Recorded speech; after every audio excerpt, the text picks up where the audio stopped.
40회 프로젝트 스케치. 이번 주 우리가 함께 보게 될 말씀은 요한복음 21장 1절에서 23절까지의 말씀입니다. 오늘 본문의 말씀은 요한의 기록을 기준으로 말하는 예수님이 부활하신 후 제자들에게 나타나셨던 그 세 번의 사건 가운데 마지막 사건이 기록이 되어 있습니다.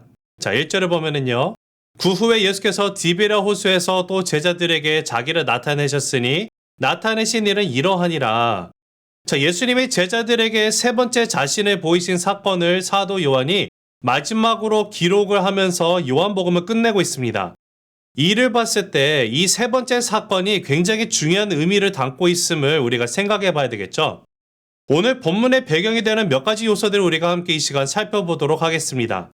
자, 2절을 보면은 시몬 베드로와 디두모라 하는 도마와 갈릴리 가나 사람 나다나엘과 세베대의 아들들과 또 다른 제자 둘이 함께 있더니. 자, 성경의 세베대의 아들들은 총 2명으로 소개가 되어 있음을 우리가 알죠. 그리고 여기 보면 또 다른 제자 둘이 언급이 되어 있는데 이 모든 것을 봐서는 분명히 요한이 기록하고 있는 이 마지막 사건의 제자의 수는 예수님이 만나주시는 제자는 총 7명입니다. 자, 우리가 가룟 유다를 제하고 봤을 때는 분명히 11명의 제자여야 하는데 왜 요한은 여기 7명의 제자가 이 마지막 순간에 현장에 있었으며 게다가 나머지 둘의 이름은 아예 밝혀지지도 않았음을 볼 때 우리로 하여금 좀 고개가 갸우뚱거려지게 만드는 것 같습니다.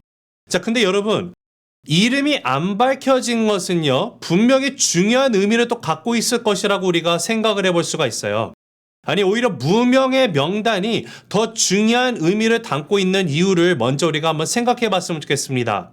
자, 첫째로 성경 전체 흐름 속에서 우리가 여기 언급되어 있는 이 7이라는 숫자를 생각해 볼 때요. 성경에서 말하는 7이라는 숫자는 보통 완전수로 우리가 이해를 합니다. 그러다 보니까 요한계시록을 봐도 주의 사자가 아시아의 몇 교회에게 나타나셨습니까? 7교회였어요. 자, 거기에 아시아, 소아시아 7교회는 교회로서의 완전함을 상징하는 숫자로서 나오는 것이에요. 자, 여기 나와 있는 이 제자들이 장차 사도가 되어서 이 땅에 그들이 무엇을 드러내기 위해서 보냄을 받았습니까? 그것은 바로 그리스도의 몸된 교회를 창설하기 위함이었어요. 그리스도 예수님이 머리가 되시고 그리스도의 몸인 교회가 이 땅에 세워지는 이 12 제자들이 사도로서 보냄을 받게 되는데 요한계시록에서 7이라는 숫자는 그 교회가 완전하다라는 뜻으로 이 7교회가 소개가 되고 있고 그리스도의 신부로서 부족함이 없다라는 뜻이 되겠죠. 그런데 여기서 나와 있는 제자의 7은 또 완전하다는 그 완전한 교회를 생각할 수 있다고 우리가 가정하고 나간다고 하면은 또 드는 의문이 여기 나와 있는 나머지 2 제자의 이름이 왜 나와 있지 않을까? 왜 무명으로 처리가 되어 있을까에 대해서 한번 또 생각을 해볼 수가 있을 것 같습니다. 자, 그럼 여기서 둘이라는 숫자의 의미를 생각해 보면은요. 보통 성경에서 둘이라는 숫자는 증거의 수로 쓰입니다. 2 이상, 2, 3이 증거로 나갈 때만 그 증거의 효력이 발행하게 되어 있어요. 자, 교회의 역할이 그리스도의 복음을 증거하는 공동체로서 부르심을 받은 존재들입니다. 자, 그러하기 때문에 이 2이라는 숫자는요, 증인의 수로서의 의미를 우리가 또한 부여해 볼 수가 있습니다. 자, 그러하다면은 여기 2명의 제자는 오늘날 누구를 또한 이야기하는 것이라고 우리가 생각을 해볼 수 있을까요? 그것은 바로 교회의 사명을 갖고 나아가는 자들이다라고 생각을 해볼 수 있어요. 그러하니까 종합해 보면은 7이라는 숫자 속에 이름이 밝혀져 있지 않은 2라는 숫자, 그 증거의 수는 어떤 제자들인가 하면은 오늘날 그 명단 속에는 이름이 밝혀지지 않은 그 명단 속에 분명히 한형근이도 포함이 되어 있고 오늘 이 영상을 함께 보시는 저와 여러분 모두가 포함이 되어 있다라고 우리가 생각해 볼 수가 있습니다. 자, 계속해서 한번 3절을 살펴보면은 시몬 베드로가 나는 물고기 잡으러 가노라 하니 그들이 우리도 함께 가겠다 하고 나가서 배에 올랐으나 그날 밤에 아무것도 잡지 못하였더니. 자, 지금 베드로가 낚시를 하는 곳이 디베랴 바닷가예요. 즉 갈릴리입니다. 디베랴 바닷가 갈릴리 호수 같은 곳을 같은 데인데 다르게 호칭이 쓸 뿐이에요. 마태의 기록을 보면은 제자들이 뿔뿔이 흩어지고 도망갈 것을 예수님이 십자가 못 박히시고 잡히는 순간 잡히셨을 때 뿔뿔이 흩어질 것을 이미 구약의 선지자들이 예언을 했었다라고 우리에게 기록으로 알려주고 있어요. 그리고 그 이야기를 예수님이 배반의 밤이 다가오기 전에 제자들에게 이미 언지를 해주셨었습니다. 너희가 그런 일을 할 것이다 라고 말했었죠. 자, 그리고 그 다음 절인 그 마태복음 26장 32절을 보면은 그러나 내가 살아난 후에 너희보다 먼저 갈릴리로 가리라 라고 말씀을 하셨어요. 자, 놀랍게도 예수님이 그 제자들을 놓고 뭐라고 하셨는가 보니까 내가 부활한 후에는 너희보다 먼저 갈릴리로 갈 것이라고 예언을 하셨어요. 근데 사실 요한복음의 기록만을 우리가 살펴본다고 하면은 갈릴리에 제자들이 먼저 와 있었습니다. 예수님은 나중에 오셨어요. 자, 이것을 보면 우리가 정말 미스테리로 이게 다가오게 되죠. 왜냐하면 분명히 먼저 갈릴리로 갈 거라고 예수님이 말을 하셨는데 정작 예수님이 나중에 오셨다니 이게 좀 말이 안 되는 것 같이 보일 수가 있습니다. 자, 그건 우리가 좀 이따 한번 답을 해보도록 하고요. 계속해서 마태복음 28장의 7절을 보면은 또 빨리 가서 그의 제자들에게 이르되 그가 죽은 자 가운데서 살아나셨고 너희보다 먼저 갈릴리로 가시나니 거기서 너희가 배우리라 하라. 보라, 내가 너희에게 일렀느니라 하거늘. 자, 다시 한번 거듭 반복해서 예수님이 강조하고 약속하신 내용이에요. 너희보다 먼저 갈릴리로 갈 것이다. 자, 또 한 번 더 나가서 10절을 보면은요. 이에 예수께서 이르시되 무서워하지 말라. 가서 내 형제들에게 갈릴리로 가라 하라. 거기서 나를 보리라 하시니라. 자, 3번이나 얘기하십니다. 갈릴리로 가면은 거기서 나를 볼 것이다. 이 말이 무슨 뜻이죠? 갈릴리에서 만나자라는 이야기잖아요. 근데 다시 한번 또 질문할게요. 왜 예수님은 제자들보다 뒤늦게 도착하셔서 제자들을 만나셨을까요? 아니, 3차례, 여기 마태에서만 이 3차례나 걸쳐서 먼저 가겠다는 약속을 하셨는데, 그럼 이 약속은 어떻게 된 걸까요? 예수님이 뭐 바쁜 일이 생겨서 약속이 좀 딜레이가 생겨서 좀 어기게 되신 걸까요? 그러지는 않겠죠. 전지전능하신 분이신데. 그러하기 때문에 이런 의문을 우리가 풀어보기 위해서는 여기서 2가지 질문을 던지고 그 2가지 질문에 대한 답을 찾아봐야 됩니다. 첫째는 도대체 예수님에게 갈릴리라는 곳이 어떤 의미가 있는지를 우리가 생각을 해봐야 돼요. 왜 하필 마지막 순간에 갈릴리에서 보자고 약속을 하셨을까에 대한 그 질문에 답을 해야 되고, 둘째는 먼저 가서라는 말이 도대체 무슨 뜻일까를 우리가 생각을 해봐야만 이번 주에 다가오는 그 본문의 말씀을 우리가 좀 더 깊게 이해를 하고 나갈 수 있을 것 같습니다. 마태복음 4장에서는 예수님이 공생애를 시작하기에 앞서서 어떤 일이 있었는지를 우리에게 알려주고 있어요. 너무도 잘 아는 것처럼 광야에서 사탄에 의해서 시험을 받으시는 그 장면이 있죠. 그 3번의 시험을 이기시고 난 다음에 말씀으로 승리하시고 난 다음에 예수님의 공생의 사역을 시작할 때 어떤 일이 있었는지를 기록을 해주고 있어요. 자, 세례 요한이 잡혔죠. 그리고 난 다음에 예수님이 분명히 갈릴리로 가셨다라고 기록을 하고 있어요. 갈릴리는 예수님에게 어떤 지역이냐면요. 그분의 공생애를 본격적으로 시작하는 장소가 됩니다. 예수님이 3년 조금 넘게 아주 짧은 공생애 사역을 하셨지만 거의 반에서 4분의 3 정도는 갈릴리에서 시간을 보내셨어요. 예루살렘에서 지내신 것은 불과 얼마 안 됩니다. 대부분 모든 시간을 갈릴리에서 지내시면서 사역을 하시고 그렇게 보내셨어요. 그러하다면은 왜 그렇게 갈릴리에서 그 지역에 대한 애착을 가지고 계셨을까? 우리가 또 한번 궁금증을 유발해 볼 수 있을 것 같습니다.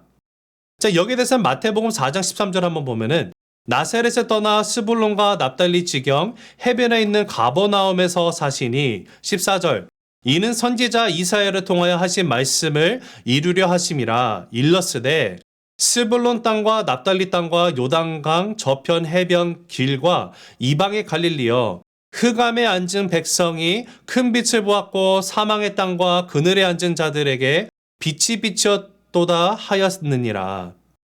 자, 여기 보면은 흑암에 앉은 백성이 큰 빛을 보았다로 얘기를 하면서 사망의 땅과 그늘에 앉은 자들에게 빛이 비추었다라고 말을 하고 있어요.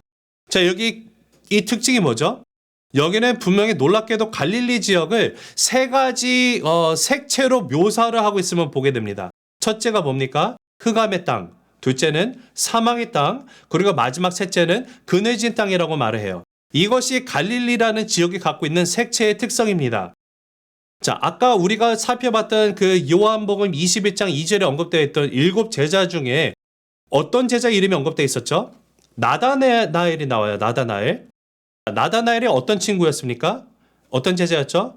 나다나엘의 친구 빌립이 먼저 예수님을 만난 다음에 나다나엘을 찾아서 내가 오늘 메시아를 만났다라고 말하면서 오라고 합니다.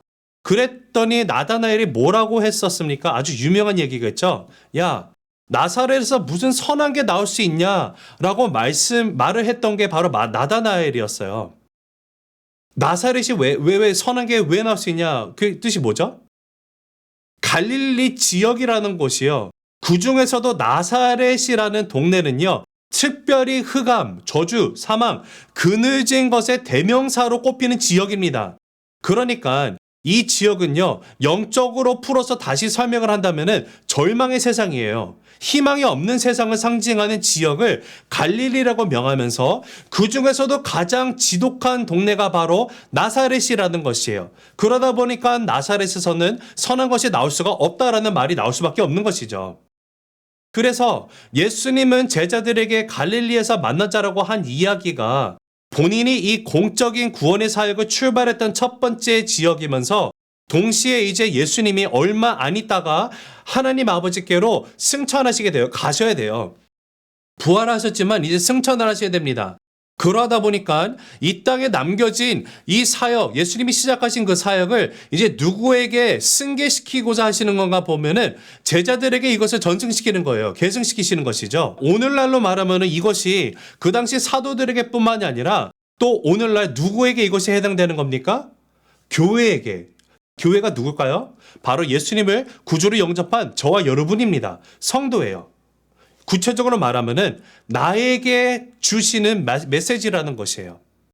지금 예수님이 그 사역을 이 땅에 남겨두고 갈 제자와 교회 공동체에게 승계시키고자 하는 중요한 사명이 이 갈릴리 바닷가, 디베라 바닷가에서 표현이 되고 있는 것입니다. 그러다면은 먼저 간다라는 말은 또 무슨 뜻을 가지고 있을까를 생각해 봐야겠어요.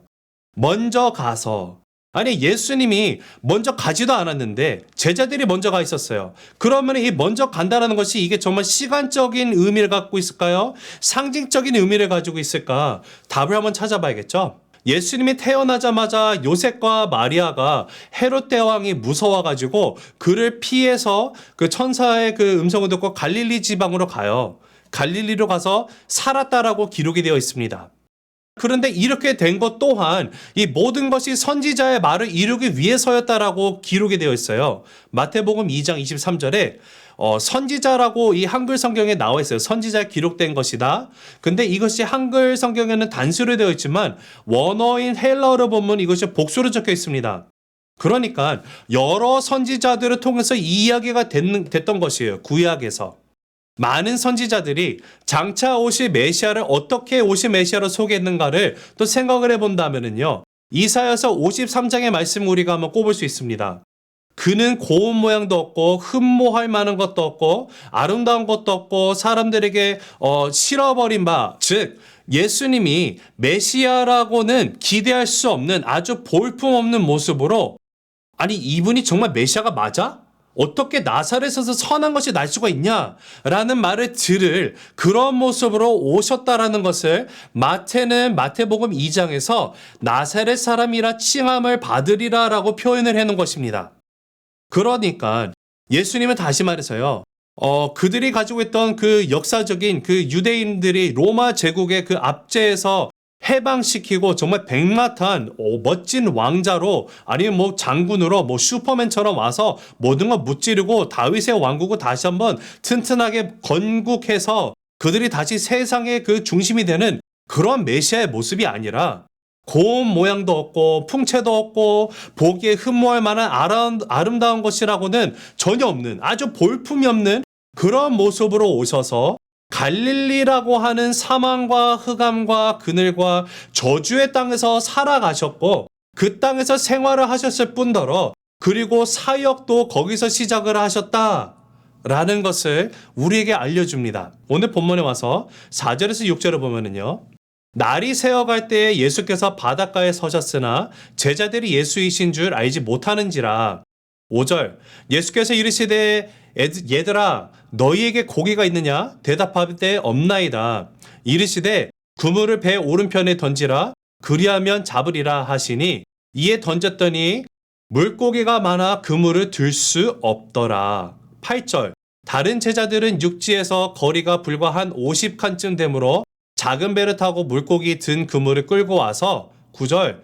육지에 올라보니 숯불이 있는데 그 위에 생선이 놓였고 떡도 있더라. 육지에 올라왔더니 어떤 세팅인가 봤더니 예수님께서 숯불을 펴놨어요. 숯불이 있습니다. 이것이 어떤 것을 연상할까요? 여기는 분명히 베드로가 있죠. 자, 가야바의 뜰에 그 야심한 이른 추운 새벽에 숯불이 지펴 있는 그곳에서 베드로가 예수님을 3번 배반을 했어요. 근데 그 가야바 뜰에 있던 그 숯불이라는 단어와 여기 예수님이 피워놓은 숯불이라는 단어가 정확하게 같은 단어를 요한이 적어놨어요. 똑같은 단어를 갖다 씁니다. 근데 새벽녘 시간도 똑같아요. 해변가에 올라와 보니까 숯불이 피어져 있어요. 숯의 향이 있었겠죠. 새벽 미명이에요.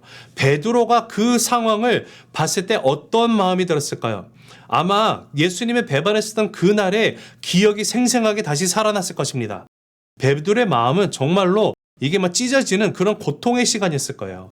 그 숯불을 보면서 나는 예수님 모른다. 이 사람 제자 아니다. 알지도 못해. 3번이나 배반을 했던 그 숯불은요, 배반의 숯불이에요. 그런데 오늘 여기 나오는 21장에서는요, 해변가에서는 그 배반의 숯불이 회복의 숯불이 됩니다. 예수님이 그 숯불 위에 특이하게도 떡과 생선을 굽고 계셨어요. 예수님은 요한의 기록에 의하면은요, 본인이 예수님이 자신을 가리켜서 나는 하늘에서 내려온 생명의 떡이라고 소개를 하셨었습니다. 그러니까 이 떡을 구우시고 생선을 구우실 때 이 떡을 또 먹게 주셨잖아요. 이런 뜻이 될 수 있을 것 같아요. 내가 생명의 떡이 되고 이 땅의 양식으로 와서 주고 너희들을 살려낸 것처럼 너희도 이제는 그 생명의 떡을 너희가 먹고 구원을 입은 새로운 그리스도의 몸, 교회 공동체가 되었으니까 형근아, 영희야, 철수야, 아무개야 너희도 이제 이 갈릴리 같은 세상에 뭐가 되라? 생명의 떡으로 어둠 가운데 있는 수많은 영혼들을 살려내고 구원해내라는 말이 됩니다. 그러하기 때문에 먼저 가서라는 말은요, 시간적인 개념으로 우리가 이해한다기보다는 상징적인 의미로 봐야 맞을 것입니다. 이것은 예수님이 먼저 그와 같은 삶을 살아내셨고 십자가의 승리와 부활을 이루시고 우리에게 새로운 생명을 주셨으니 자신이 죽어져 생명의 양식이 되고 우리를 건져내시고 이제는 갈릴리와 같은 땅에 죽어가고 있는 쓰러져가고 있는 수많은 영혼들을 살려내는 사명의 자리로 저와 여러분을 부르시고 보내신다라는 사실을 우리가 한번 생각해 보면 좋겠습니다. 이번 한 주간 이 말씀을 묵상하고 나갈 때 하나님께서 또 깨닫게 하시는 그 놀라운 말씀의 깨달음의 축복이 임하게 되기를 간절히 바라며 다음 시간에 여러분 또 뵙도록 하겠습니다.